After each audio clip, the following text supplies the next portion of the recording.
It started like any other humid summer evening in Decatur, Georgia. The air hung thick with heat, the kind that made even the shadows move slow.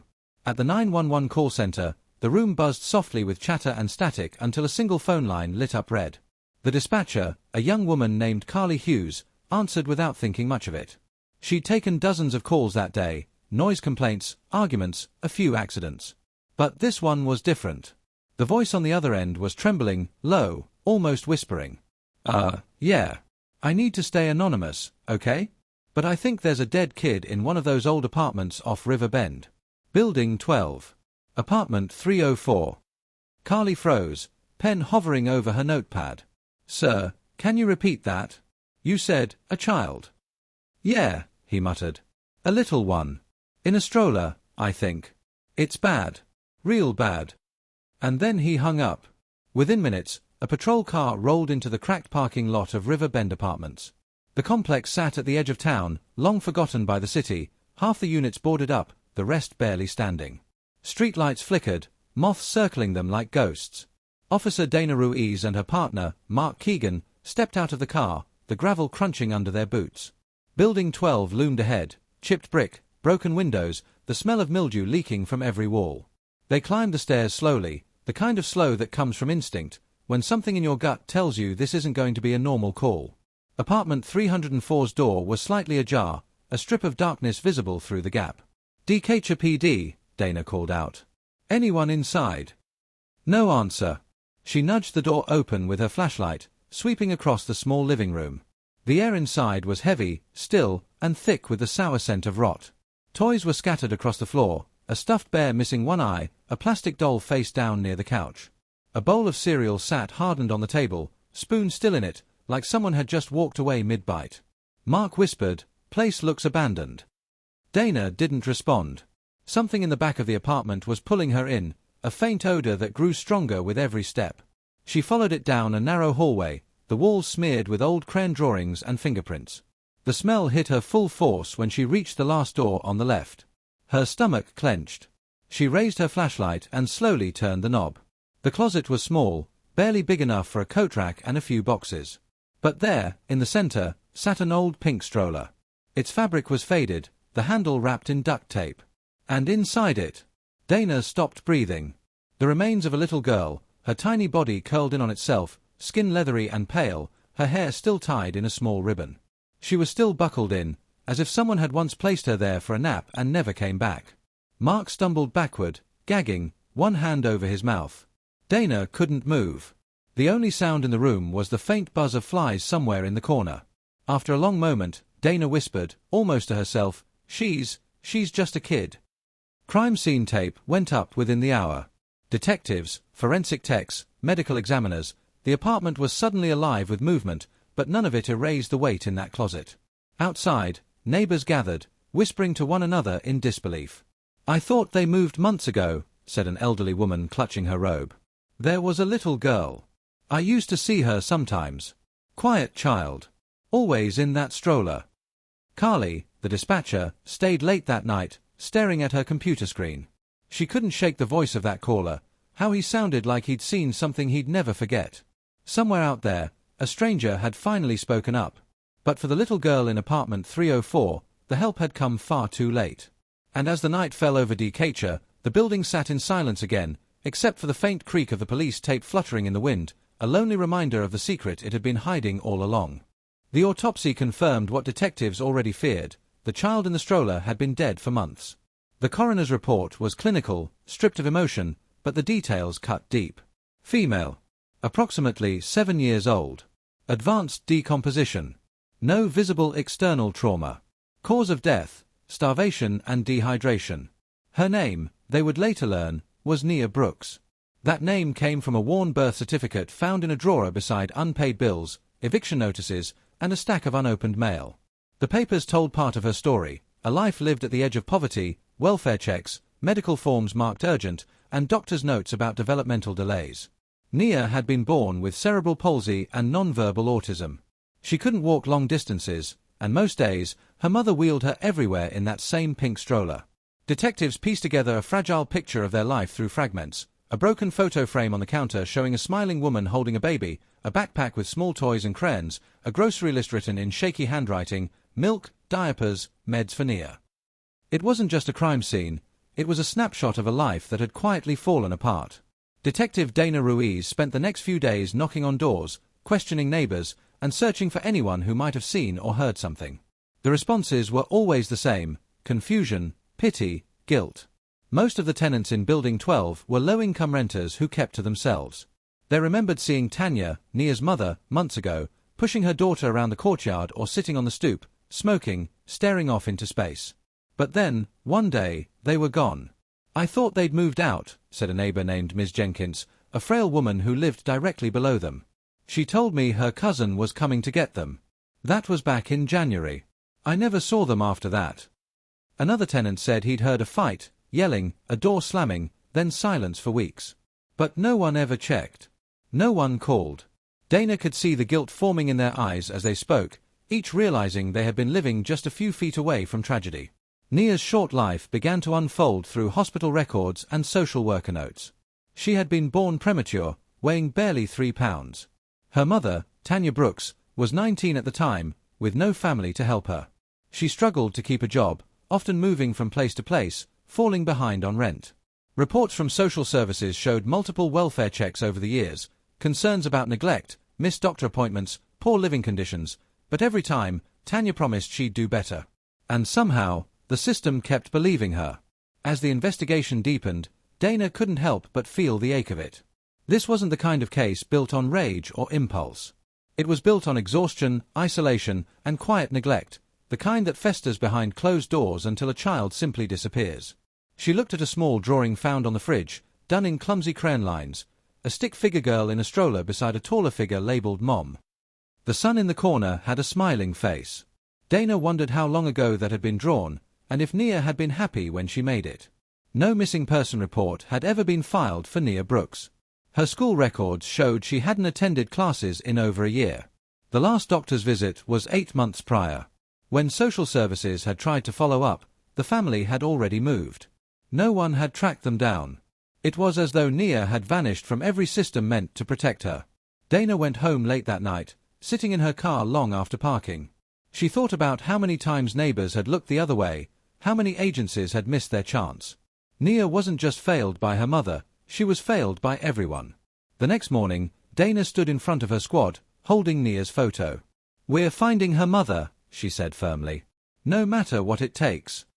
And as the search began, one haunting question echoed in Dana's mind. How does a little girl disappear for half a year, and nobody even notices she's gone? When police finally located Tanya Brooks, she was living in the backseat of a friend's old Nissan parked behind a gas station 2 towns away. Her hair was matted, her clothes wrinkled, and her face hollow, as if sleep had become a stranger to her. She didn't resist when officers approached.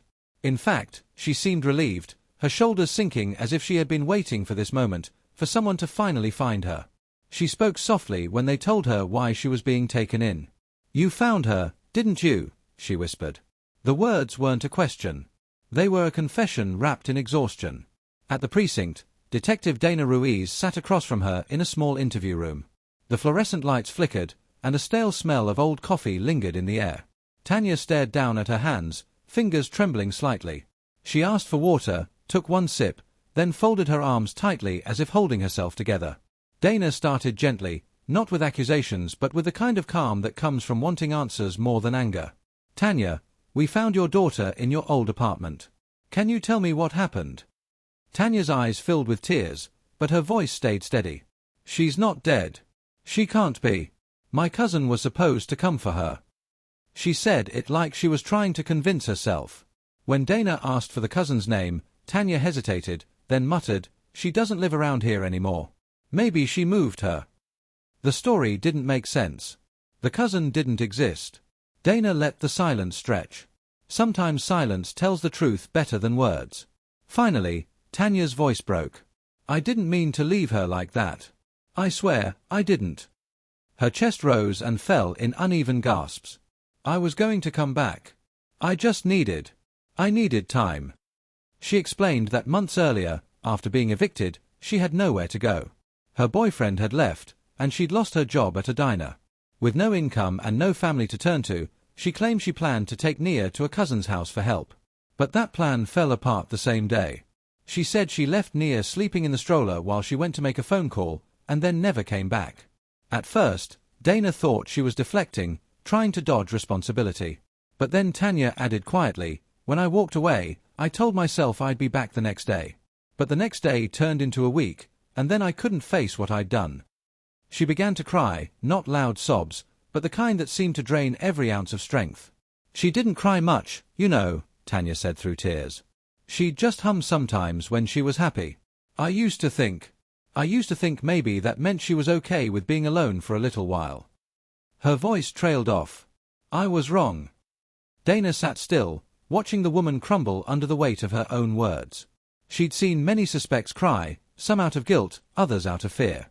But Tanya's grief was different. It was hollow, detached, like she had spent months rehearsing remorse until it no longer felt real. When the detective showed her a photo of the stroller, Tanya reached for it slowly, her hands shaking. Her lips trembled as she whispered, "That's hers. That's my baby's." The room went silent. Even the hum of the air conditioner seemed to stop. When the tape recorder clicked off, Tanya just sat there staring at the table, her face empty. "I didn't hurt her," she said finally, voice barely audible. "I just left. I thought I could come back when things got better. But they never did." Outside the room, Dana leaned against the wall, closing her eyes. She had her confession, but it didn't feel like victory.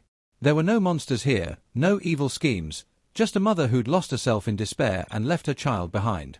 Still, the result was the same. A little girl was gone, and no excuse could bring her back. Later that night, as Tanya sat in a holding cell staring at the floor, officers processed her paperwork for second-degree murder and child neglect. Through the bars, she asked softly, "Do you think she was scared?" The guard didn't answer. He couldn't. In the quiet hours that followed, Tanya hummed a tune to herself, a low, broken melody that echoed faintly through the hallway. It was the same tune her daughter used to hum, the only sound that had once filled their small, crumbling apartment. The coroner's report landed on Detective Dana Ruiz's desk early the next morning, bound neatly in a manila folder with a yellow sticker labeled Final Findings. She hesitated before opening it. She already knew what it would say, but seeing it in black and white always made the loss feel sharper. The words were cold, clinical, no signs of external trauma, evidence of prolonged malnutrition, likely dehydration. Each line described the slow unraveling of a small life that had depended entirely on the woman who abandoned her. The estimated time of death placed Nia's final days somewhere in late February. She had been alone for weeks, possibly longer, before her body gave out. Dana pushed the folder away and rubbed her temples. She tried to picture that tiny apartment again, the cracked window, the silent toys, the pink stroller sitting like a tomb in the corner. The thought that Nia had sat there, buckled in, waiting for a mother who never came, made her chest ache. How long had she waited before realizing no one was coming back? How many days had she watched the light fade through the window, humming softly to herself in hunger and confusion? The silence of that room suddenly felt deafening. As part of the investigation, Dana had the task of reviewing Tanya's last few months before the disappearance. They pulled surveillance footage from gas stations, pawn shops, and small stores. Tanya had been easy to trace, not because she was hiding, but because she wasn't. She drifted between towns, staying with friends or strangers, sometimes selling small items for cash. Bank records showed she continued withdrawing her daughter's disability checks every month. When questioned about it, she said she couldn't bring herself to cancel them. "I didn't think I deserved the help," she told investigators. "But I also didn't know how to let go." In her recorded confession, Tanya broke down again when she described her last night in the apartment. "She was asleep," she said. "I remember her hair was sticking to her forehead. She had that blue ribbon in. I told her I'd be right back, that Mommy had to go make a call. I don't even know if she heard me." Her voice cracked. She didn't cry. She never cried much. Then she paused for a long time before whispering, "That's what made it easy to leave." Dana sat listening to that tape in her office late that night, the sound of Tanya's trembling voice echoing through the speakers. She thought about how often she had heard parents claim regret, how many times tears had felt rehearsed. But this was different. Tanya's words weren't crafted to manipulate. They were a map of a mind that had collapsed under its own weight, guilt tangled with denial, love mixed with cowardice. It was hard to tell where one ended and the other began. The evidence was enough for prosecutors to file charges for second-degree murder and child neglect. Tanya's public defender didn't contest the findings. During her preliminary hearing, she sat motionless in her orange jumpsuit, her wrists resting in her lap. When the prosecutor showed photos of the stroller, Tanya covered her face and began to sob. Reporters noted how quiet the courtroom became, as if everyone there, even the ones who wanted to hate her, could feel the tragedy that lived between those tears. After court, Dana stood outside watching the rain streak across the pavement. She thought about her own daughter, just a few years older than Nia, asleep at home that night. The thought of leaving her alone for even an hour made her sick. She couldn't stop imagining the fear Nia must have felt as the days stretched on and the room grew darker, colder, quieter. She must have waited for footsteps, for a voice, for anything familiar. Instead, she was met with silence. A week later, when the medical examiner released Nia's personal belongings, Dana visited the evidence room. Among the items was a small sheet of paper covered in crayon. The drawing showed two stick figures holding hands, one taller, one smaller, beside a crooked red heart. The taller figure had yellow hair, though Tanya's was dark. The child had scribbled blue around her own head, maybe trying to draw her ribbon. In the corner was a sun, smiling, beaming light across the page. Dana stared at it for a long time, realizing it was probably one of the last things Nia ever made. That night, before locking up, Dana placed a copy of that drawing inside the case file. She didn't know why, maybe as a reminder that even the ugliest cases started with love. Somewhere along the way, that love got lost in fear, exhaustion, and silence. And that silence was what killed Nia as much as anything else. By the time Nia Brooks stood before the judge, the courtroom was already packed. Journalists lined the benches, cameras flashed briefly before being ordered off, and in the front row sat a few members of the community who had followed the case since the discovery. The story of the little girl in the stroller had broken hearts across Georgia. People wanted answers, justice, and some even wanted revenge. But there was no verdict that could undo what had already been done. Tanya looked smaller than she had during her arrest, pale, hair tied back, her orange jumpsuit hanging loosely on her frame. When the judge asked if she had anything to say before sentencing, she stood shakily, gripping the edge of the table for balance. Her voice was barely audible. "There's nothing I can say that makes it right," she whispered. "I failed her. I failed the only person who ever loved me. I wish it had been me instead." Then she sat back down, tears streaking down her face, as the judge handed down her sentence: life in prison, with the possibility of parole after 30 years. Outside the courthouse, reporters crowded the steps, shouting questions into microphones. "Do you believe justice was served? Do you think the system failed Nia?" Detective Dana Ruiz didn't answer. She simply walked past them, eyes forward. She'd spent months buried in this case, but even now, she couldn't find peace in the verdict. The law had done its part, but justice felt like too small a word for what Nia had deserved. The truth was, this wasn't just about one mother's crime, it was about every moment when someone could have stepped in and didn't. Every neighbor who looked away, every social worker who missed a red flag, every stranger who heard a cry and assumed it was nothing. In the weeks after the trial, the city held a small vigil outside River Bend Apartments. The building was nearly empty now, scheduled for demolition, but for one night, the courtyard filled with candles and quiet voices. Someone placed a photo of Nia near the steps, a school picture from when she was 5, before everything went wrong. She had a crooked smile, the kind that made her eyes crinkle, and her hair was pulled back with that same blue ribbon. Dana stood at the edge of the crowd, holding a single candle. When the names of children lost to neglect were read aloud, she lowered her head. It wasn't just a moment of mourning. It was a reminder that what killed Nia wasn't just hunger or abandonment, but silence. After the vigil, local news outlets began running stories about reform. The state launched an internal review of its social services department, uncovering dozens of other cases where children had fallen through the cracks. Funding was reallocated, new protocols were written, and community programs sprang up to ensure no child went unseen again. It didn't bring Nia back, but it meant her story wouldn't be forgotten. Her name became a symbol in Decatur, not of tragedy alone, but of accountability. Justice for Nia was painted on a mural downtown, surrounded by flowers and the image of a small pink stroller. Months later, Dana visited Nia's grave on her day off. The cemetery was quiet, the air cool, the world moving slower there. A small headstone bore her name, along with the words "forever loved, never forgotten."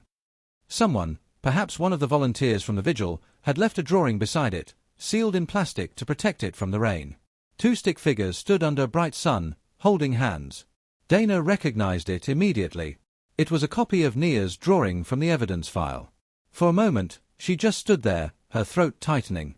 She crouched down, brushed away a few leaves, and whispered, "You mattered, sweetheart. You mattered more than anyone ever told you." Then she placed a single blue ribbon on top of the grave, the same kind Nia had worn in her hair the day she died. As Dana walked back to her car, she thought about all the noise that had surrounded the case, the headlines, the outrage, the speculation. But in the end, it was the quiet moments that stayed with her. The kind that reminded her why she became a detective in the first place, not for the arrests or the victories, but for the children whose voices had been stolen. In the months that followed, the River Bend apartments were torn down. Where Building 12 once stood, the city built a small park. A plaque at the entrance reads, "Dedicated to the memory of Nia Brooks and every child who deserved to be seen." Families now walk their children through the park on summer evenings, the laughter of kids echoing where silence once reigned. And though most people passing by may not know the story, the ones who do always stop for a moment, to remember the little girl in the pink stroller who reminded an entire city what it means to care.